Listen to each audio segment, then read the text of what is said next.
నా బెడ్రూమ్ లో నెట్వర్క్ సరిగ్గా ఉండదు.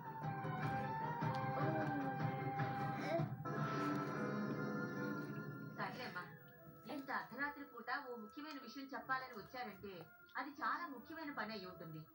అసలు ఇంతకీ ఏంటా పని? నానమ్మా, ఈ రోజు నాకు ఒక పీడకల వచ్చింది. పీడకల?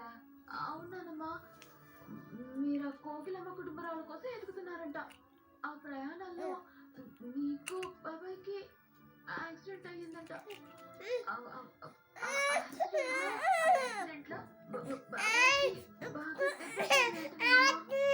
అంటే మీ బాబాయ్కి ఏమీ అవ్వలేదుగా?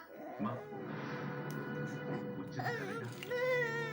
నిజంగా నాకేం అవ్వలేదు.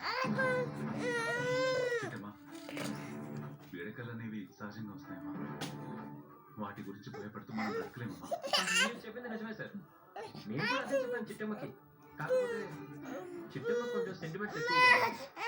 మీకు తెలుసు, మీకేదో ప్రమాదం జరిగినట్టు కావచ్చేసరికి భయంతో వణికిపోయింది సార్. ముందు ఈ విషయం బాబాయ్కి చెప్పాల్సిందే. వెళ్దాం పదా అంది. అప్పటికి నేను రేపు ఉదయం చెప్పొచ్చు అన్నాను. కాదు కాదు ఇప్పుడే చెప్పాలి అంది.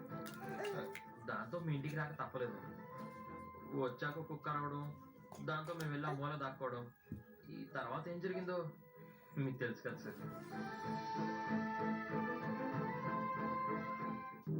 ప్రజలే కాదు, సివిల్ సర్వెంట్స్ అండ్ కోర్టులు కూడా ఆ రూలర్స్ కింద బానిసల్లానే బతుకుతుంటారు. ఆ కళ్యమైనప్పుడే ఇది అసలైన రిపబ్లిక్. నవ్వులతో వెలిగిపోతున్న మనుష్యుల మధ్యలో చూపులు ఎప్పుడూ ఆ